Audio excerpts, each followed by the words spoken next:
அதில் நமக்கு தெரிஞ்ச ஒருத்தர் எதிரில் வந்தார் ரொம்ப வேகமாக. என்ன சார் வாக்கிங்க அப்படின்னு கேட்டோம்.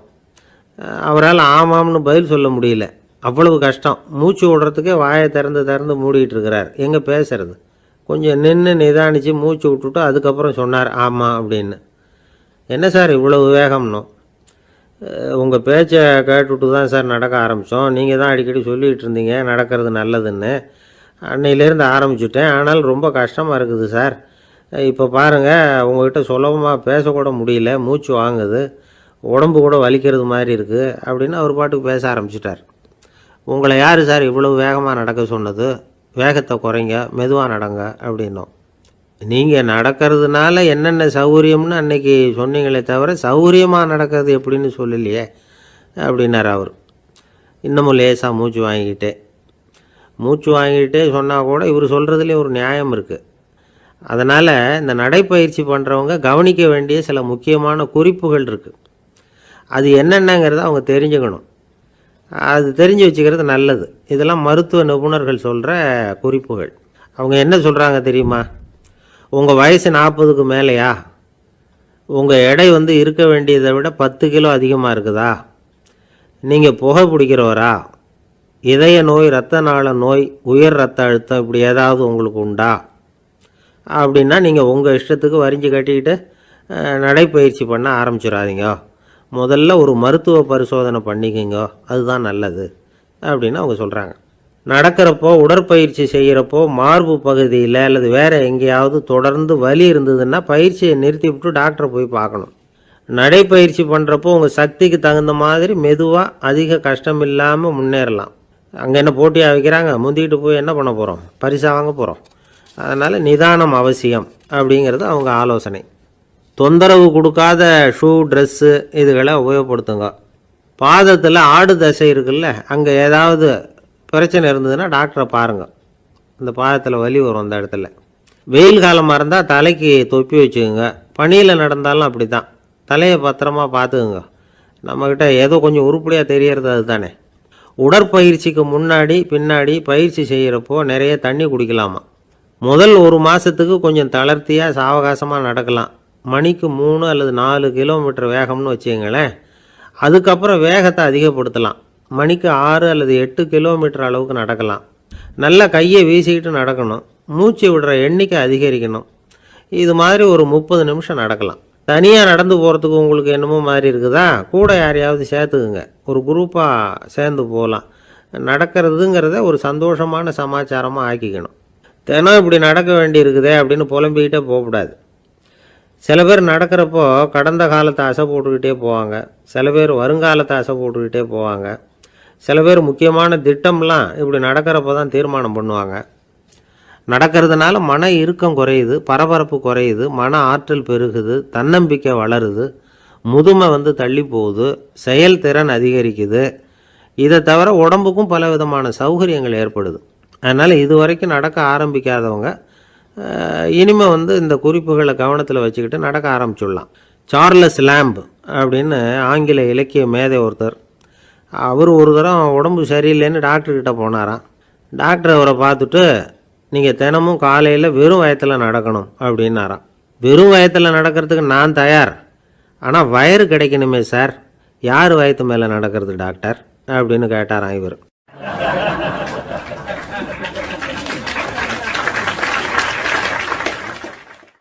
எனக்கு ஒரு உதவி செய்யணும் அப்படின்னு நம்மளை பார்த்து ஒருத்தர் கேட்குறாருன்னு வச்சுங்களேன். உடனே நாம் அவரை பார்த்து என்ன உதவின்னு கேட்போம். இதுதான் சராசரி மனிதர்களின் இயல்பு.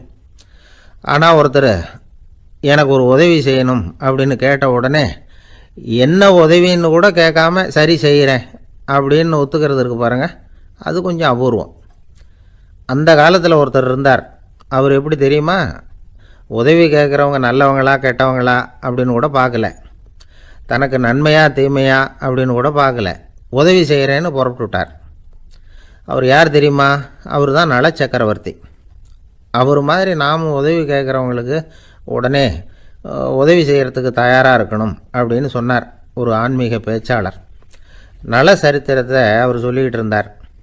இந்திரன், அக்னி, வருணன், யமன் இவங்க 4 பேரும் நலனை பார்த்து எங்களுக்கு நீ உதவி செய்யணும், எங்களுக்காக நீ தூது போகணும் அப்படின்னு கேட்குறாங்க. யாருக்கிட்ட தூது போகணும், என்ன காரியத்துக்காக போகணும் அப்படின்னு கேட்கணும்ல. நளன் அப்படி கேட்கவே இல்லை. உடனே சரின்னு ஒத்துக்கிறான். அதுக்கப்புறம் அவங்க விவரம் சொல்கிறாங்க, என்ன உதவி, யாருக்கிட்ட தூது போகணும் அப்படிங்கிற விவரத்தை சொல்கிறாங்க. நளனுக்கும் அப்புறம்தான் புரியுது, எந்த தமயந்தியை இவன் காதலிச்சானோ, எந்த தமயந்தின் சுயம்வரத்துக்காக இவன் போய்கிட்டு இருக்கிறானோ அந்த தமயந்தியை பார்த்து தங்களுக்காக அவகிட்ட வாதாடணும், பேசணும், தங்களில் ஒருத்தரை கல்யாணம் பண்ணிக்கும்படியாக கேட்கணும் அப்படின்னு அவங்க 4 பேரும் நலங்கிட்ட கேட்குறாங்க. இதை கேட்டதும் நலன் கொஞ்சம் கூட முகம் சுளிக்கலை, பதட்டப்படலை. நேராக தமயந்தி கிட்ட போகிறான். இந்திரன், அக்னி, வருணன், யமன் இவங்களோட சிறப்புகளை எடுத்து சொல்கிறான். இவங்களில் ஒருத்தரை கல்யாணம் பண்ணிக்கலாம் அப்படின்னு சொல்லி கேட்டுக்கிறான். ஆனால் இதுக்கு தமயந்தி சம்மதிக்கலை. சுயம்வரம் நடக்குது, அவள் நலனை தேர்ந்தெடுக்கிறாள். அந்த 4 பேரும் நலனுக்கு நிறைய வரங்கள்லாம் கொடுக்குறாங்க. அதுக்கப்புறம் இப்படி போகுது கதை. இதில் நாம் கவனிக்க வேண்டியது என்னென்னா, உதவின்னு கேட்ட உடனே என்ன உதவின்னு கேட்காம சரி செய்கிறேன்னு சொன்னான் பாருங்கள், அதை கொஞ்சம் சிந்திக்கணும். செய்கிறேன்னு ஒத்துக்கிட்டதுக்கு அப்புறம் அது என்ன உதவின்னு தெரிஞ்சும் முகம் சுளிக்காமல் அதை செஞ்சான் பாருங்க, அதையும் கொஞ்சம் சிந்திக்கணும்.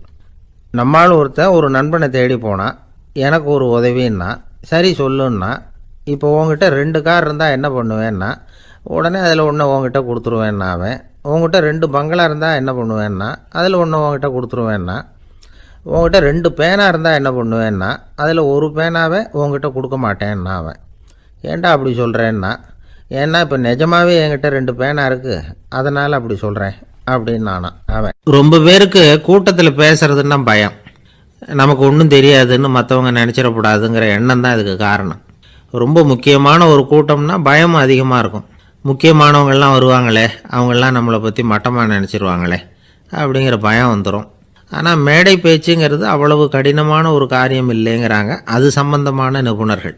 யாரும் பேச்சாளர் ஆகலாம், இது ஒன்றும் பெரிய கிஃப்ட்டு கிடையாது அப்படின்னு அவங்க சொல்கிறாங்க.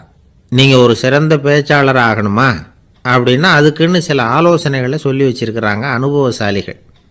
முதல் ஆலோசனை என்னென்னா, உங்கள் பேச்சு எளிமையாக இருக்கணும். ஏதாவது ஒரு கருத்து அல்லது 2 கருத்து சொன்னால் போதும், 20 அல்லது 30 கருத்துக்களை சொல்லிகிட்டே போகக்கூடாது. 2வது ஆலோசனை, நீங்கள் என்ன பேச போகிறீங்கிறது முதல்ல உங்களுக்கு நல்லா புரியணும். அதுக்கப்புறம்தான் அதை அடுத்தவங்களுக்கு புரிய வைக்க முடியும். எப்படி ஆரம்பிக்க போகிறோம், எந்த கருத்தை முக்கியமாக வலியுறுத்த போகிறோம், எப்படி முடிக்க போகிறோம் அப்படிங்கிறத முதல்ல நல்லா சிந்தித்து மனசில் வச்சுக்கணும். கடைசியாக என்ன சொல்கிறீங்களோ அதுதான் கேட்குறவங்க மனசில் நிற்கும்.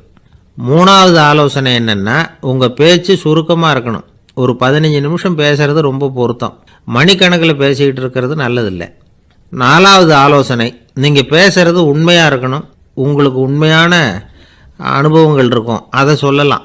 உங்களுடைய உண்மையான அனுபவங்களை மற்றவங்களோட பகிர்ந்துக்கணும், அதுதான் முக்கியம்.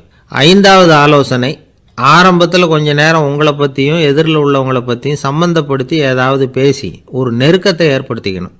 ஒவ்வொருத்தரும் இப்போ இவர் பேச போகிறது நம்ம சம்மந்தப்பட்டது அப்படின்னு நினைக்க ஆரம்பிச்சிருவாங்கல்ல, அதுக்கப்புறம் அவங்க கேட்க தயாராகிட்டாங்கன்னு அர்த்தம். எதிரில் உட்காந்துருக்கிற கூட்டத்திலேருந்து 3 பேரை தேர்ந்தெடுங்க. அதாவது வலது பக்கம் ஒருத்தர், நடுவில் ஒருத்தர், இடது பக்கம் ஒருத்தர். அதாவது உங்களை ரொம்ப கனிவாகவும் ஆர்வமாகவும் பார்க்குறவராக பார்த்து தேர்ந்தெடுத்துங்க மனசுக்குள்ளே. நீங்கள் பேசும்பொழுது என்ன பண்ணணும்னா, இவங்களை நேருக்கு நேராக மாறி மாறி பார்த்துக்கிட்டே பேசுனீங்கன்னா நீங்கள் ஏதோ ஒட்டு மொத்த கூட்டத்தையும் பார்த்து பேசுகிறதாக ஒரு உணர்வு அது ஏற்படுத்திவிடும். 6வது ஆலோசனை என்னென்னா, சொற்பொழிவுன்னா நீங்கள் பேசணும், படிக்கக்கூடாது. எழுதி படிக்கிறது நல்லா இருக்காது. குறிப்புகள் வேணும்னா வச்சுக்கலாம். படிக்கிறது பேப்பர்லேருந்து வர்றது மாதிரி இருக்கும், பேசுகிறது இதயத்திலேருந்து வர்றது மாதிரி இருக்கும். அப்புறம் 7வது ஆலோசனை சொல்கிறாங்க, அது என்னென்னா, மேடையில் ஏறி நின்ன உடனே இயல்பாக மூச்சை இழுத்து விட்டுங்க, இயல்பு நிலைக்கு வாங்க, அதுக்கப்புறம் இயல்பாக பேச ஆரம்பிக்கலாம் அப்படிங்கிறாங்க. இவ்வளவும் பேச்சு கலையில் வல்லுநர்களாக இருக்கிறவங்க சொல்லுகிற ஆலோசனைகள். இதையெல்லாம் கடைபிடிச்சா நமக்கும் அதுக்கும் வெகு தூரம்னு நினச்சிக்கிட்டு இருந்த ஒன்று இப்போ கிட்டத்தில் நெருங்கி வந்துடும். நாம் சொல்கிறபடியெல்லாம் அது கேட்கும். ஒரு பேச்சாளர், அவருக்கு சுருக்கமாகவே பேச தெரியாது, மேடையில் ஏற்றி விட்டுவிட்டா போதும், ஆரம்பிச்சிருவார், நிறுத்த மாட்டார், பேசிக்கிட்டே இருப்பார். ஒரு தடவை அவர் ஒரு கூட்டத்தில் ரொம்ப நேரம் பேசிக்கிட்டே இருக்கிறார். எதிரில் பொறுமை இழந்த ஒருத்தர் தன்னுடைய கை கடிகாரத்தை காட்டினார்.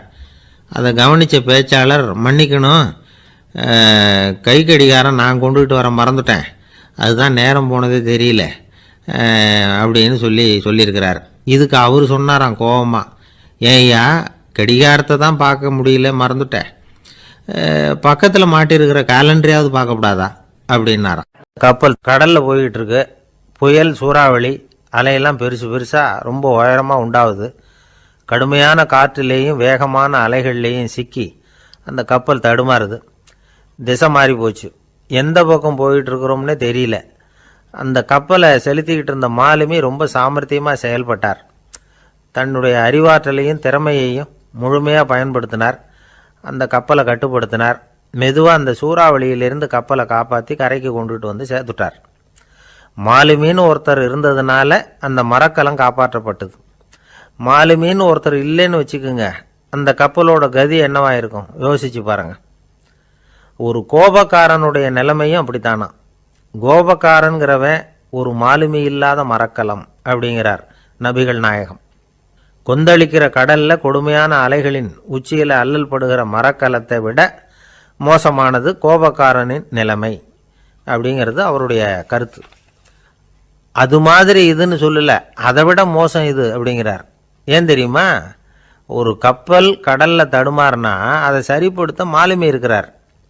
அவர் தன்னுடைய சாமர்த்தியத்தினால் அதை கட்டுப்படுத்தி சரியான வழிக்கு கொண்டுட்டு வந்துடுவார். ஆனால் கோபக்காரனுடைய நிலைமை அப்படி இல்லை அப்படிங்கிறார் நபிகள் நாயகம். மனித மனம் ஒரு மரக்கலம், அறிவு அதில் இருக்கிற மாலுமி.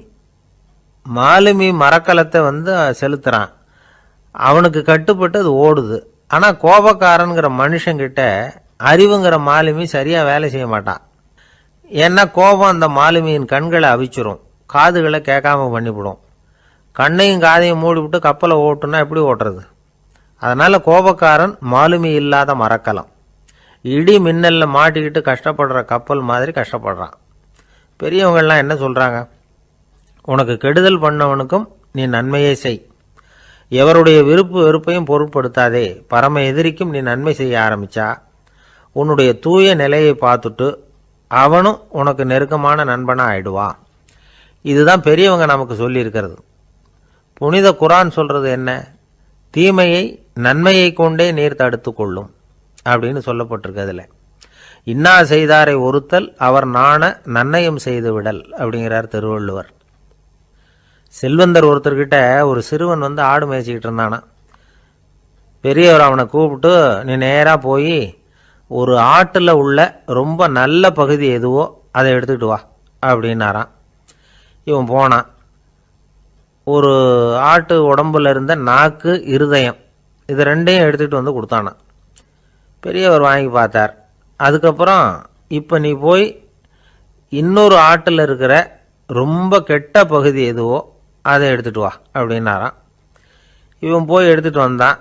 அவன் கையில் இருந்தது மறுபடியும் அதே மாதிரி நாக்கு, இருதயம், இது ரெண்டும் தான். என்னது இப்பவும் அதையே கொண்டுட்டு வந்திருக்கிற அப்படின்னாரான் பெரியவர். இவன் சொன்னானா, ஒரு உடம்புல உள்ள ரொம்ப நல்ல பொருளும் இதுதான், ரொம்ப கெட்ட பொருளும் இதுதான் அப்படின்னானா. இளம் வயசில் இப்படி பதில் சொன்னவர் தான் பேரறிஞர் லுக்மானுல் ஹக்கீம் அவர்கள். கோபப்படாமல் இருந்தால் இது ரெண்டும் நல்லா வேலை செய்யும், கோபப்பட்டால் இது ரெண்டும் மோசமாக வேலை செய்யும். அதை புரிஞ்சுக்கிறதுக்காகத்தான் இன்றைக்கி இந்த தகவல். கோபம் வந்துட்டால் நாம் என்ன செய்கிறோங்கிறது நமக்கே தெரியாது. ஒருத்தர் டாக்டர்கிட்ட போனார் அவசரமாக.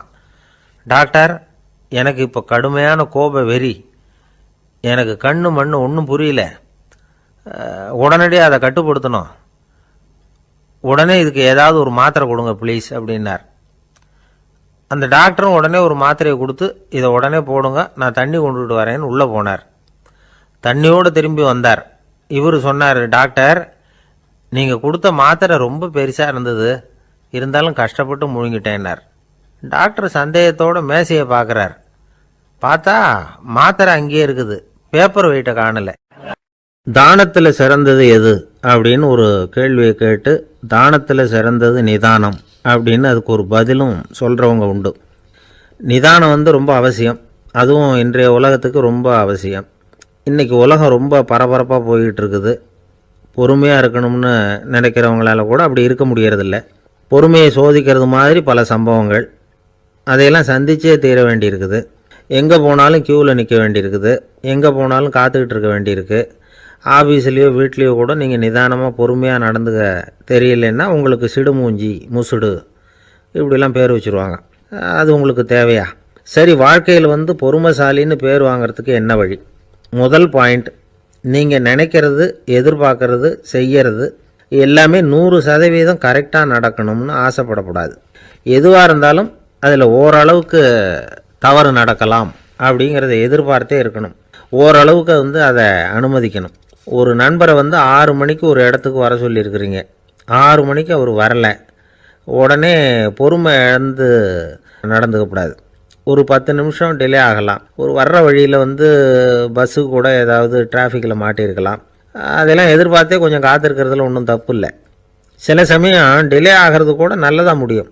ஒரு பஸ்ஸை தவற விட்டுட்டு ஐயோ கொஞ்சம் ஒரு 2 நிமிஷம் முன்னாடி வந்திருந்தா பிடிச்சிருக்கலாமே அப்படின்னு தவிச்சிக்கிட்டு இருப்பாங்க சில பேர். அடுத்தபடியாக வர்ற பஸ்ஸு நேரடியாக நீங்கள் போக வேண்டிய இடத்துக்கே கொண்டு போய் விடுற பஸ்ஸாக கூட இருக்கலாம்.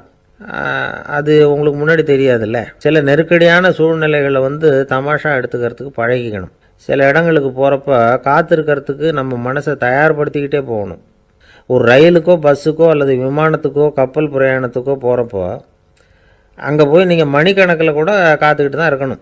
புறப்படுற நேரம் கூட மாறலாம். நீங்கள் போய் சேர்ந்ததும் அது உடனே புறப்படணும்னு கட்டாயமாக என்ன? அது மாதிரி சமயத்தில் படிக்கிறதுக்குன்னு சில சுவாரஸ்யமான புத்தகங்களையும் கையில் எடுத்துக்கலாம். உங்களை சுற்றி எவ்வளவோ சுவாரஸ்யமான சம்பவங்கள் நடந்துக்கிட்டு இருக்குதுல்ல, அதையெல்லாம் வேடிக்கை பாருங்கள்.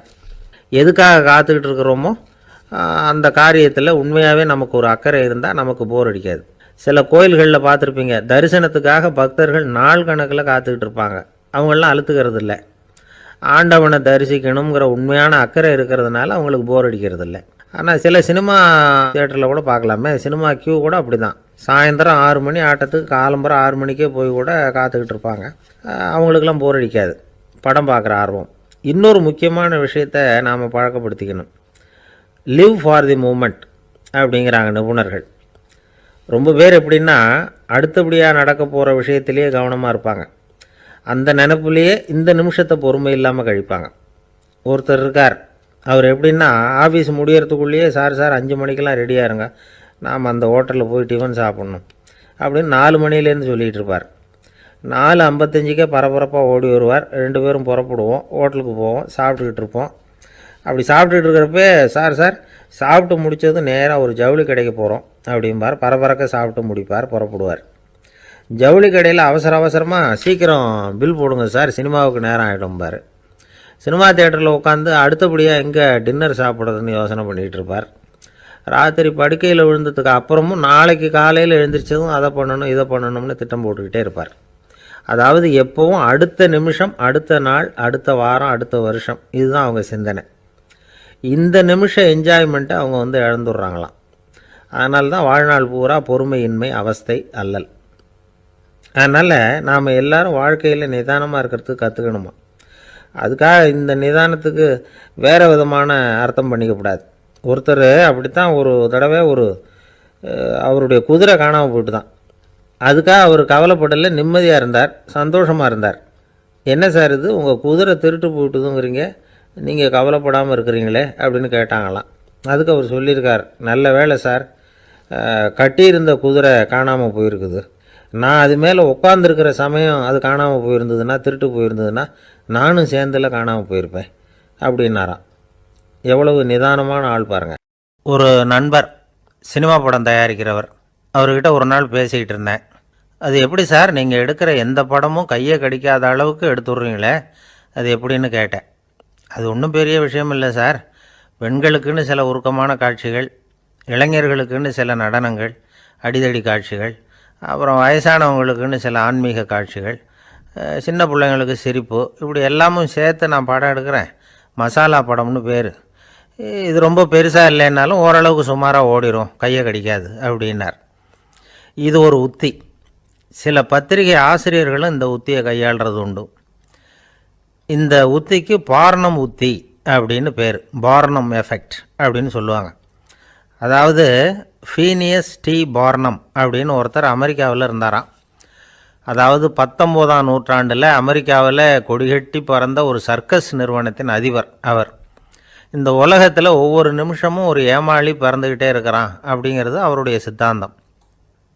ஒவ்வொருத்தரையும் திருப்திப்படுத்துகிற அளவுக்கு அம்சங்களை கொஞ்சம் கொஞ்சமாக கலந்து கேளிக்கை நிகழ்ச்சிகளை நடத்தினது தான் அவருடைய மகத்தான வெற்றிக்கு காரணம். அதனால் அந்த உத்தியை யார் கடைப்பிடிச்சாலும் சரி, அதுக்கு பார்னம் உத்தி அப்படின்னு பேர் வந்துட்டுது.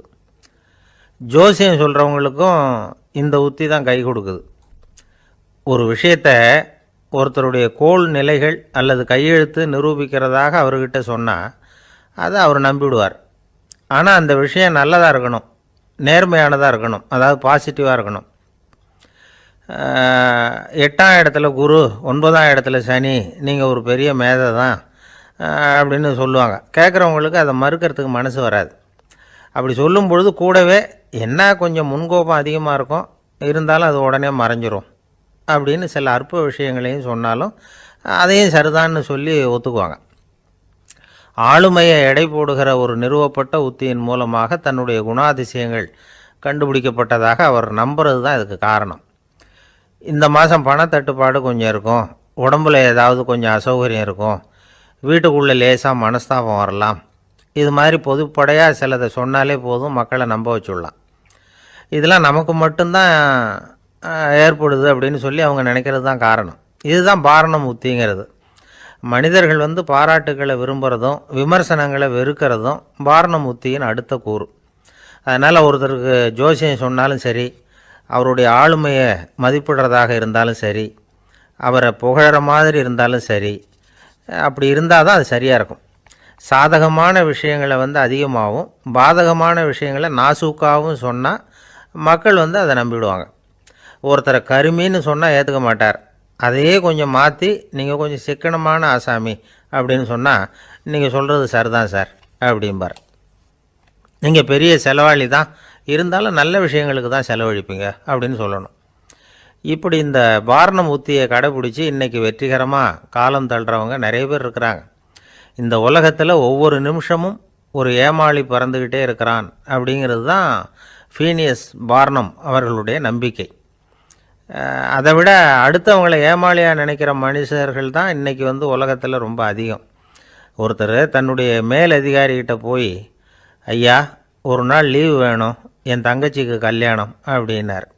அவர் பார்த்தார், ஒரு 10 நிமிஷம் வெளியில் இருங்கன்னார். 10 நிமிஷம் கழித்து கூப்பிட்டார், இதை பாருங்கள், நீங்கள் சொல்கிறது பொய், இப்போ உங்கள் தங்கச்சிக்கு ஃபோன் பண்ணேன், அவங்க தனக்கு 2 வருஷத்துக்கு முன்னாடியே கல்யாணம் ஆகிட்டதாக சொல்கிறாங்க அப்படின்னார். உடனே இவர் சொன்னார், சார் இப்போ நீங்கள் சொல்கிறதும் பொய்யாக தான் இருக்கணும், ஏன்னா நிஜமாக எனக்கு ஒரு தங்கச்சியே கிடையாது அப்படின்னார்.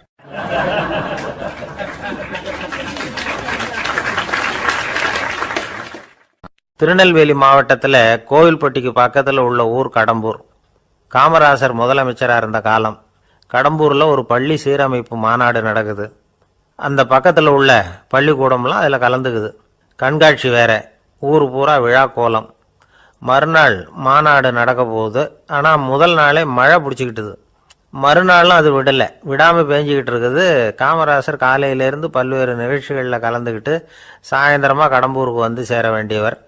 மழை பேஞ்சிக்கிட்டு இருக்கிறதுனால நிகழ்ச்சி ரத்தாயிடுமோ என்னமோ அப்படின்னு எல்லாரும் சந்தேகப்பட்டுக்கிட்டு இருக்கிறாங்க. அவர் கோவில்பட்டி பயணிகள் விடுதியில் இருக்கிறார். கடம்பூர்லேருந்து சில பேர் போய் அவரை சந்திக்கிறாங்க. மழை பெஞ்சிக்கிட்டு இருக்குதே, என்ன செய்யலாம் அப்படின்னு கேட்குறாங்க.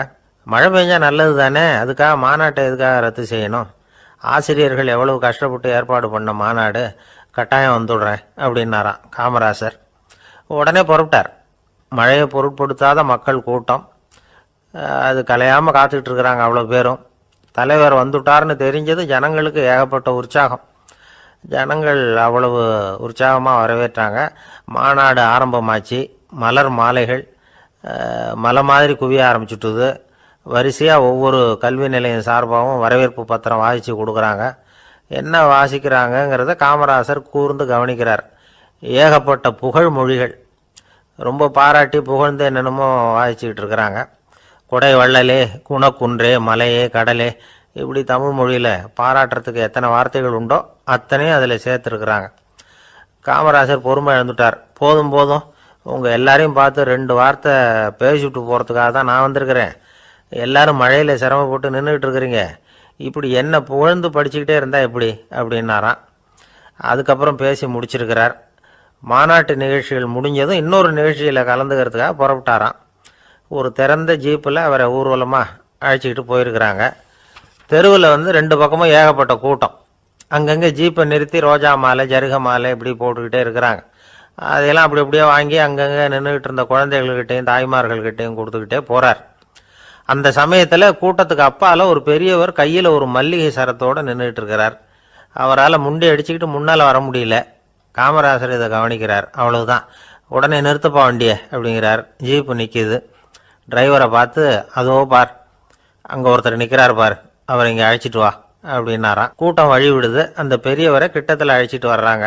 காமராசர் அவரை பார்த்து, வாங்க வாங்க, நல்லா இருக்கீங்களா அப்படின்னு சத்தம் போட்டு உற்சாகமாக விசாரிக்கிறாராம். பெரியவர் கண்களில் கண்ணீர், பேச்சு வரல. மல்லிகை சரத்தை அவருக்கு போடுறார். கொஞ்ச நேரம் அவர்கிட்ட பொறுமையாக பேசிக்கிட்டு இருந்துட்டு அவரை அனுப்பி வைக்கிறார் காமராசர். பெரியவர் போனதுக்கு அப்புறம் காமராசர் பக்கத்தில் இருந்தவங்க கிட்ட சொல்கிறார் அந்த பெரியவரை பற்றி. அந்த காலத்தில் ரொம்ப கஷ்டப்பட்டவர், இவர் ஜெயிலுக்கு போனவர் அப்படின்னு ரொம்ப உருக்கமாக நெகிழ்ந்து போய் சொல்கிறார். இதில் ஒரு விஷயத்தை கவனிங்க. தன்னை புகழ்ந்து படிக்கப்பட்ட வாழ்த்து மடலை படிக்க வேணாம்னு தடுத்து நிறுத்தினார். எங்கேயோ ஒரு மூலையில் கையில் ஒரு 4 முழம் மல்லிகை சரத்தோடு ஒதுங்கி நின்றுக்கிட்டு இருந்த அந்த தொண்டரை அவ்வளவு பெரிய கூட்டத்துக்கு நடுவுலையும் தேடி கண்டுபிடிச்சி கிட்டத்தில் கூப்பிட்டு அவர் கொடுத்த அன்பு மாலையை வாங்கி கழுத்தில் போட்டுக்கிட்டார். அதுதான் காமராசர். தோல்விகள் கூட அவரை கொஞ்சம் கூட பாதித்ததில்லை. ஒரு பொது தேர்தலில் அவர் தோற்று போகிறார். தொண்டர்கள்லாம் அழறாங்க. அதில் ஒருத்தர் மெதுவாக காமராசர்கிட்ட போய், என்ன தலைவரே, நீங்கள் கூட தோற்று போயிட்டீங்களே அப்படின்னு கலக்கமாக சொல்லியிருக்கிறார். அதுக்கு காமராசர், நான் கூட தோற்று போகிறதுக்கு பேர் தான்ப்பா ஜனநாயகம் அப்படின்னாராம். ஒரே ஒரு ஊர், அந்த ஊருக்கு பேர் கொடையாளிப்பட்டி. அந்த பேருக்கு தகுந்த மாதிரி தான் அந்த ஊர் மக்களும். யார் என்ன கேட்டாலும் இல்லைன்னு சொல்லாமல் கொடுப்பாங்க. கொடையாளிகள் நிறைந்த ஊர். இனாமா மட்டும் இல்லை, கடனாகவும் பணம் கொடுப்பாங்க.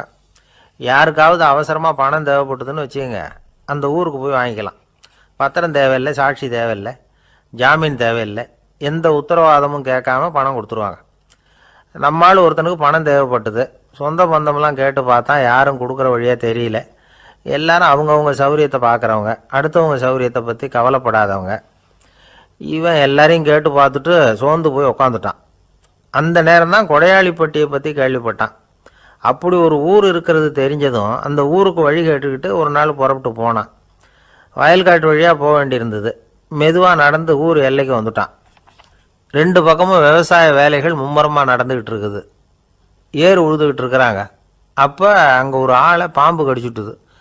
பக்கத்தில் வேலை செஞ்சுக்கிட்டு இருந்தவங்க ஓடி வந்தாங்க.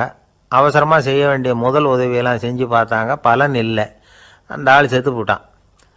அவன் செத்து விட்டான்னு தெரிஞ்சதும் அவனை தூக்கி வரப்பு மேலே போட்டுட்டு எல்லாரும் அவங்கவுங்க வேலையை கவனிக்க ஆரம்பிச்சிட்டாங்க.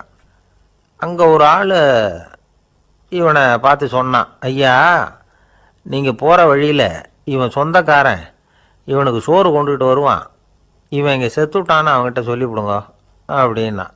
இவனுக்கு ரொம்ப ஆச்சரியம். என்னடா இது, பாம்பு கடிச்சுட்டுதுன்னதும் பதறி அடிச்சுக்கிட்டு ஓடி வந்தாங்க, செத்துட்டான்னதும் பேசாமல் தூக்கி போட்டுட்டு போயிட்டாங்க அப்படின்னு நினச்சிக்கிட்டே நடந்து போகிறான். எதிரில் சோறு கொண்டுக்கிட்டு ஒரு ஆள் வந்தான். இவன் விவரத்தை சொன்னான். அங்கே அவங்க சொந்தக்காரன் பாம்பு கடிச்சு செத்து போட்டான் அப்படின்னா. அவன் கொஞ்ச நேரம் அமைதியாக நின்னான். அதுக்கப்புறமா அங்கேயே வரப்பில் உட்காந்து கொண்டுகிட்டு வந்த சோத்தை தானே சாப்பிட்டு முடித்தான். பேசாமல் எழுந்திரிச்சு திரும்பி போயிட்டான். கொஞ்சம் கூட பதறல, அழலை. இப்படியும் ஒரு ஊரா அப்படின்னு நினச்சி ஆச்சரியப்பட்டுக்கிட்டே இவன் ஊருக்குள்ளே போனான். ஒரு பெரிய மனுஷனை பார்த்து பணம் கேட்டான். அவரும் இவனோட பேரையும் ஊரையும் மட்டும் விசாரிச்சுக்கிட்டு தேவையான பணத்தை கொடுத்துட்டார். பணத்தை வாங்கிட்ட பிறகு தன்னுடைய மனசை அரிச்சிக்கிட்டு இருந்த அந்த விஷயத்தை பற்றி கேட்டான். ஐயா, வழியில் ஒருத்தன் செத்துட்டான், அவனை அப்படியே தூக்கி வரப்பில் போட்டுட்டு எல்லாரும் வயல்வெளி வேலைகளை பார்த்துக்கிட்டு இருக்கிறாங்களே அப்படின்னா. இதுக்கு அந்த பெரியவர் சொன்னார், ஆமாம், அப்படி தான் செய்வோம், வேலை முடிஞ்சு வீட்டுக்கு திரும்புகிறப்போ அவனை தூக்கிட்டு வந்து அடக்கம் பண்ணிடுவோம் அப்படின்னார். ரொம்ப ஆச்சரியமாக இருக்கே அப்படின்னா. ஏன் உங்கள் ஊரில் யாராவது செத்துட்டா என்ன பண்ணுவீங்க அப்படின்னு கேட்டார். என்ன இப்படி கேட்குறீங்க, எங்கள் ஊரில் எல்லாம் பணத்தை தூக்க விட மாட்டாங்க, ஒப்பாரி வைப்பாங்க, கட்டி புரண்டு அழுது புலம்பி தீத்துருவாங்க அப்படின்னா. இவன் பெரியவர் பார்த்தார். அவங்ககிட்ட கொடுத்த பணத்தை லபக்குன்னு பறிச்சுக்கிட்டார். திருப்பி வாங்கிட்டார். இவன் பதறி போய் நிற்கிறான். அவர் சொன்னார், பணத்தையே விட மாட்டேன்னு கட்டுப்பிடிச்சி அழுதா நான் கொடுத்த பணத்தை மட்டும் எப்படி திருப்பி கொடுக்க போகிறேன், போயிட்டு வா அப்படின்னு விரட்டி விட்டாரான். இந்த கதையை நண்பர் ஒருத்தர் சொன்னார். கதை வேடிக்கையாக தெரிஞ்சால் கூட இதில் கருத்து உண்டு. பணம் பிணம் இது ரெண்டையுமே விடுறதுக்கு அவ்வளவு சுலபமாக மனம் வர்றதில்லை. இந்த ரெண்டு விஷயங்கள்லேயும் அறிவார்ந்த செயல்பாடு தேவை. ஒரு பேருந்து மரத்தில் மோதி விட்டுது.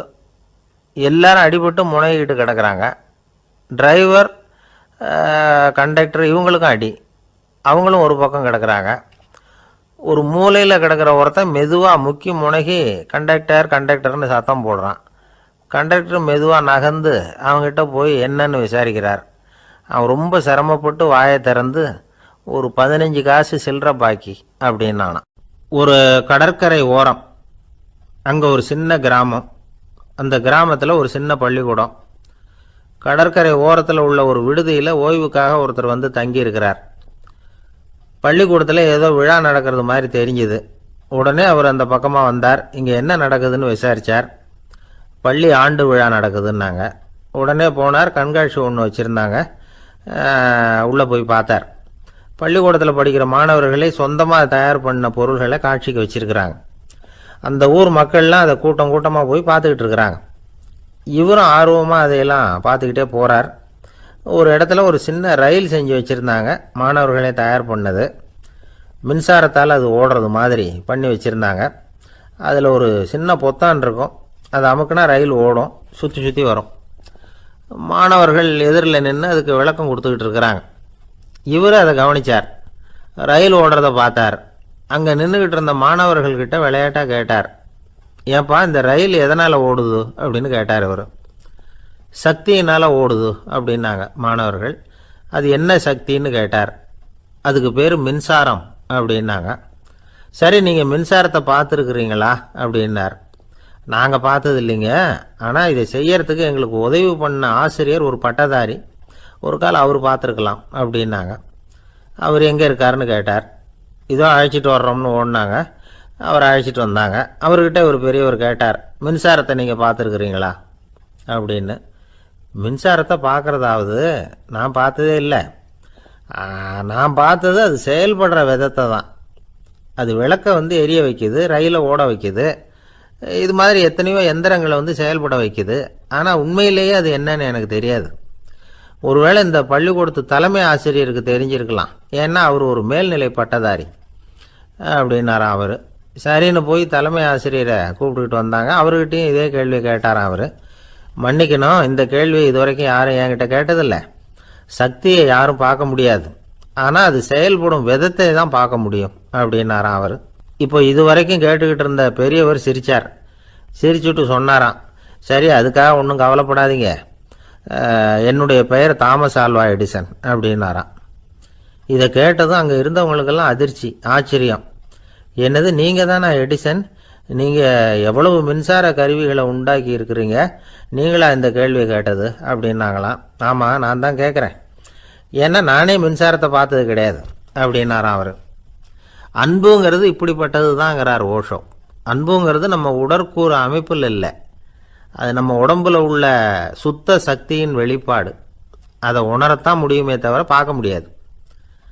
அன்பே உன்னை வந்து நான் என் இருதயத்தில் வச்சிருக்கிறேன் அப்படின்னுலாம் சொல்லுவான். இதெல்லாம் சும்மா. இது வந்து டாக்டர்கள் சொல்கிற இருதயம் கிடையாது. அது வந்து ரத்தத்தை தள்ளுகிற ஒரு கருவி, அவ்வளவுதான். ஞானிகள் சொல்லுகிற இதயம் வேற, அது கண்ணுக்கு புலப்படாத ஒரு சக்தி. என்னுடைய இதயம் ரொம்ப விசாலமானது சார் அப்படின்னார் ஒருத்தர். அப்படிங்களான்னு ரொம்ப மரியாதையா, ஆமாங்க டாக்டர் அப்படி தான் சொல்கிறார், கொஞ்சம் வீங்கி போய் பெருசாக இருக்குதான் அப்படின்னார்.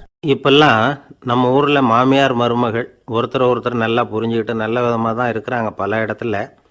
அதனால் நான் இப்போ சொல்ல போகிற கதையை கேட்டுவிட்டு இந்த காலத்தில் அவ்வளவு மோசமாக யார் சார் நடந்துக்கிறாங்க அப்படின்னு கேட்டு யாரும் சண்டைக்கு வரக்கூடாது. இன்னொரு உண்மையையும் சொல்லிவிடுறேன். அதாவது இந்த கதையை நமக்கு எழுதி அனுப்பி இருக்கிறதே கொஞ்ச நாளில் மருமகளாகவும் அதுக்கப்புறம் கொஞ்ச காலத்தில் மாமியாராகவும் ஆக போகிற ஒரு நேயர் தான். சரி, இந்த கதைக்கு வருவோம். அதாவது ஒரு சின்ன குடும்பம், அந்த வீட்டில் மாமியார் ஆட்சி, அவங்க வச்சது தான் சட்டம். பிள்ளையாண்டான் எப்படின்னா அம்மா சொல்கிறதையும் கேட்டுக்குவான், மனைவி சொல்கிறதையும் கேட்டுக்குவான். நமக்கு என்னத்துக்கு வம்புங்கிற டைப்பு.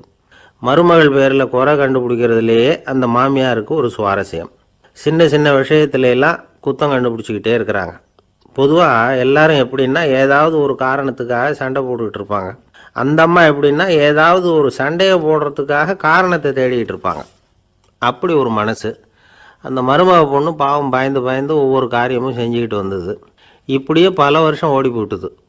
அந்த மாமியாருக்கும் ரொம்ப வயசாகிட்டுது. இருந்தாலும் அந்த பழைய சுபாவம் மட்டும் மாறவே இல்லை. திடீர்னு ஒரு நாள் பக்கவாதம் வந்து அந்த அம்மாவுக்கு ஒரு பக்கம் கை கால் இழுத்துக்கிட்டுது. வாய் சுத்தமாக பேச முடியாமல் போயிட்டுது. சத்தம் மட்டும் வரும். ஒரு பக்கத்து கை காலை அசைக்க முடியும். பேசுகிறதெல்லாம் கையால் தான், அதாவது கை சைகையால். இப்படிப்பட்ட நிலைமையில் கூட அந்த பொண்ணு தண்ணியோ பாலோ இவங்க எதிரில் கொண்டாந்து வச்சா அதை வேணும்னே தட்டி விட்டுட்டு ஒம்பு வளர்க்குறது. அதுக்கப்புறம் அந்த பொண்ணு தரையை சுத்தப்படுத்தும்ல, அதை பார்த்து ரசிக்கிறது. இருந்தாலும் அந்த பொண்ணு இதையெல்லாம் பெருசுப்படுத்தாமல் ரொம்ப பொறுமையாக தான் இருந்தது. ஒரு நாள் வீட்டில் வச்சுருந்த பாலை பூனை குடிச்சிட்டு போயிட்டுது. வயசான காலத்தில் இந்த அம்மா பால் இல்லாமல் கஷ்டப்படுவாங்களே அப்படின்னு நினச்சி பக்கத்து வீட்டில் போய் கொஞ்சம் பால் வாங்கிட்டு வந்து காய்ச்சி மாமியார் முன்னாடி கொண்டாந்து வச்சுது அந்த பொண்ணு. வழக்கம் போல் அந்த அம்மா பாலை தட்டி விட்டுட்டாங்க. இது அந்த மருமக பொண்ணு கவனிச்சுட்டுது. இவ்வளவு நாள் பொறுமையாக இருந்த அந்த மருமகளுக்கு இன்னைக்கு இதை பார்த்து தான் அசாத்திய கோபம் வந்துட்டுது. கதவுக்கு பக்கத்தில் சாத்தி வச்சுருந்த உலக்கையை எடுத்து மாமியார் தலையில் போட, அது குறி தவறி கழுத்தில் பட, அந்த அம்மா கழுத்தை பிடிச்சிக்கிட்டு ஊன்னு கத்த, இந்த பொண்ணு ஒன்றும் அலட்டிக்காமல் உலக்கையை எடுத்து மறுபடியும் கதவு பக்கம் சாத்தி வச்சுட்டு அது பாட்டுக்கு நடந்து போயிட்டுது. இருந்தாலும் மனசுக்குள்ளே லேசாக ஒரு பயம். கணவன் வீட்டுக்கு வந்ததும் என்ன விஷயம்னு கேட்டால் எப்படி சமாளிக்கிறது? அன்னைக்குன்னு பார்த்து ரொம்ப நேரம் கழித்து வீடு வந்து சேர்ந்தான் கணவன். உடனே அந்த அம்மா புகார் பண்ண ஆரம்பிச்சுட்டுது. பேச்சு தான் வராத, அதனால் ஒரு பக்கத்து கையால் சைகை காட்டுது. கதவுக்கு பக்கத்தில் இருந்த உலக்க பக்கமாக கையை நீட்டி காட்டி, அப்படியே அந்த கையை தன் கழுத்துக்கு பின்பக்கமாக சுற்றி காட்டி நாக்கை வெளியில் நீட்டி நடந்த விஷயத்தை புரிய வைக்கிறதுக்கு முயற்சி பண்ணுது. இவனுக்கு ஒன்றும் புரியல. என்ன சொல்கிறாங்க அம்மா அப்படின்னு மனைவிகிட்ட கேட்குறான்.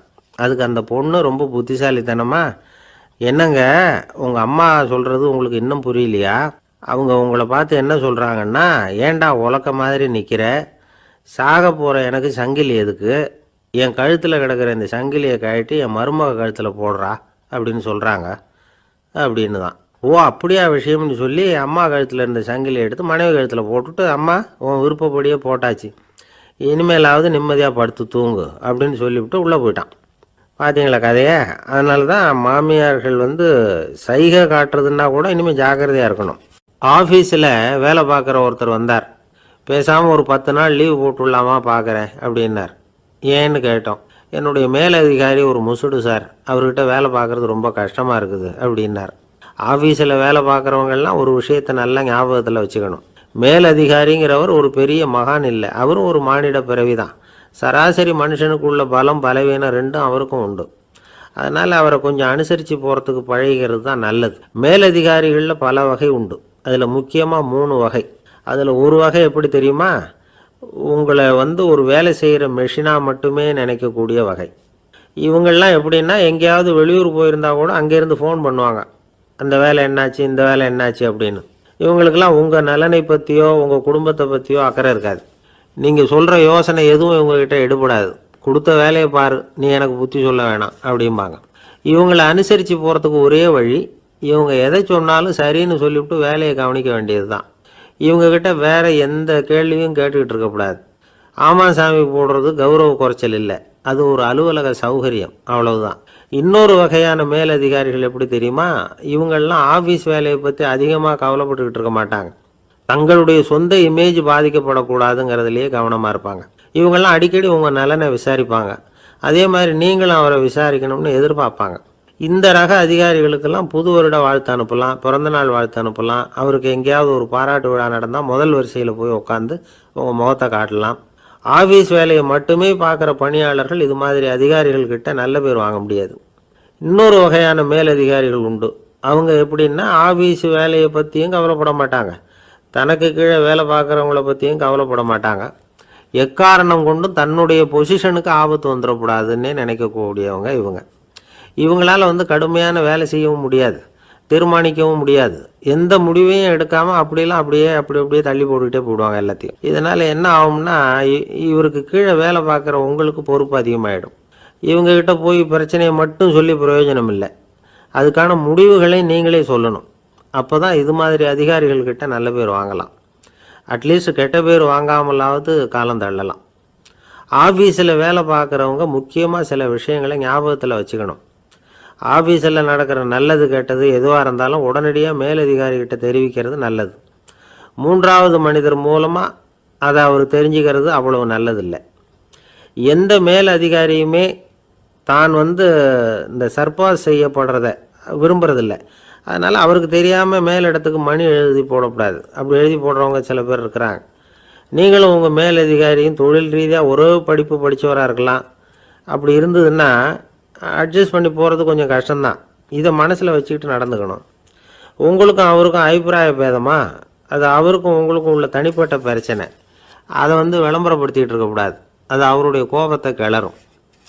உங்கள் மேலதிகாரி உங்கள் கூட படித்தவராக இருக்கலாம். அதுக்காக அவரை எல்லாருக்கும் முன்னாடி அடைய கிச்சாமி எப்படிடா இருக்க அப்படின்லாம் கேட்டுக்கிட்டு இருக்கக்கூடாது. பொதுவாக யாரும் அதை விரும்புறதில்லை. இவ்வளவையும் உங்கள் மனசில் வச்சுக்கிட்டு கொஞ்சம் சாமர்த்தியமாக நடந்துக்கிட்டிங்கன்னா ஆஃபீஸ் உங்களுக்கு அவஸ்தையாக இருக்காது, ஆனந்தமாக இருக்கும். ஒரு மேலதிகாரி தன்கிட்ட வேலை பார்க்குற ஒருத்தரை பற்றி ரொம்ப பெருமையாக சொன்னாராம். எங்கள் ஆஃபீஸில் எவ்வளவோ பேர் வேலை பார்க்குறாங்க, எல்லாரும் தினமும் ஏதாவது பிரச்சனைகளை சொல்லிகிட்டு இருப்பாங்க. ஆனால் இவர் ஒருத்தர் மட்டும்தான் இது வரைக்கும் என்கிட்ட எந்த பிரச்சனையும் சொன்னதே இல்லை. அவர் பாட்டுக்கு வருவார், வேலை பார்ப்பார், போயிடுவார் அப்படின்னாராம். நான் உடனே அவ்வளவு பெருமைக்குரிய அந்த ஊழியரை பார்த்து கேட்டேன், ஏன்பா உன்னுடைய மேலதிகாரிகிட்ட நீ எந்த பிரச்சனையும் கொண்டுகிட்டு போகிறதே இல்லையாமே அப்படின்னு கேட்டேன். அதுக்கு அவர் சொல்கிறாரு, ஆமாங்க, அது ஏன்னா அவரால் எந்த பிரச்சனையுமே தீர்க்க முடியாதுங்கிறது எனக்கு நல்லா தெரியும், அதனால் அப்படி செய்கிறேன், வேறு ஒன்றும் இல்லை அப்படின்னார் ரொம்ப பொறுமையாக. ஒரு ஊரில் ஒருத்தர் இருந்தான். ஒரு நாள் காலையில் எழுந்திரிச்சான். ஒரு 10 ரூபாய் எடுத்து சட்டை பையில் வச்சுக்கிட்டான். கடை தெருவுக்கு புறப்பட்டான். காய்கறி வாங்குறதுக்காக அவன் போகிறான். காய்கறி சந்தைக்கு போய் சேர்ந்தான். கத்திரிக்காய் 4 கிலோ கொடுங்கன்னா கொடுத்தாங்க. காசு கொடுக்கறதுக்காக சட்டை பையில் கையை விட்டான். பணத்தை காணும். 10 ரூபாயை சட்டை பையில் வச்சுக்கிட்டு தான் வந்தான். அது இப்போ அங்கே இல்லை. வழியில் எங்கேயும் அது விழுந்துட்டு போட்டிருக்கு. அல்லது யாராவது திருடர்கள் தெரியாமல் அதை எடுத்துக்கிட்டு போட்டாங்களா என்னன்னு தெரியல. எப்படியோ 10 ரூபாயை அவன் இழந்துட்டான். கையில் காசு இல்லை. அதனால் கத்திரிக்காயை திருப்பி கொடுத்துட்டு கவலையோடு வீட்டுக்கு திரும்பி வந்தான். அதையே நினச்சிக்கிட்டு இருந்தான். அவனுக்கு துக்கம் அதிகமாக போச்சு. அழ ஆரம்பிச்சிட்டான். காய்கறிகள் வாங்கிட்டு ஆனந்தமாக சமைச்சு சாப்பிட்லாம்னு நினச்சோம், அது முடியாமல் போச்சேங்கிற கவலை அவனுக்கு. அதனால் அதை மறக்கவே முடியல. இது நடந்து கொஞ்ச நாள் ஆச்சு. அதே மனுஷன் இன்னொரு நாள் அதே மாதிரி புறப்பட்டான். பணத்தை எடுத்து பையில் வச்சுக்கிட்டான். காய்கறி சந்தையை நோக்கி போய்கிட்டு இருக்கிறான். இப்போ வழியில் ஒரு ஏழை பையனை பார்த்தான். தம்பி எங்கே போகிற அப்படின்னு கேட்டான். ஐயா பள்ளிக்கூடத்துக்கு போய்கிட்டுருக்கிறேன் அவன். சரி, அதுக்கே இவ்வளவு கவலையோடு போய்கிட்டுருக்கிற அப்படின்னு விசாரித்தான் அவன். ஐயா நான் ரொம்ப ஏழை, வீட்டில் வசதி இல்லை, பரீட்சைக்கு பணம் கட்டணும், இன்றைக்கி கடைசி நாள், என்ன செய்கிறதுன்னு தெரியலன்னா. இவன் பார்த்தான். தாங்கிட்ட இருக்கிற பணத்தை எடுத்து அந்த பையன்கிட்ட கொடுத்தான். இதை வச்சுக்கோ, உடனே பணத்தை கட்டு, நல்லா படி, பரீட்சை எழுது அப்படின்னு சொல்லிவிட்டு திரும்பி வந்துட்டான். வெறுங்கையோடு திரும்பி வந்தோம். வீட்டில் கேட்குறாங்க, எங்கே காய்கறின்னு வழக்கம் போல் கேட்டாங்க. இவன் நடந்ததை சொன்னான். இப்போ வீட்டில் இருந்தவங்க அவங்ககிட்ட ஒரு கேள்வி கேட்டாங்க. ஏங்க இதே மாதிரி முன்னாடி ஒரு தடவை காய்கறி வாங்க போய் வெறுங்கையோடு திரும்பி வந்தீங்க, இப்போவும் வெறுங்கையோடு தான் திரும்பி வந்திருக்கிறீங்க.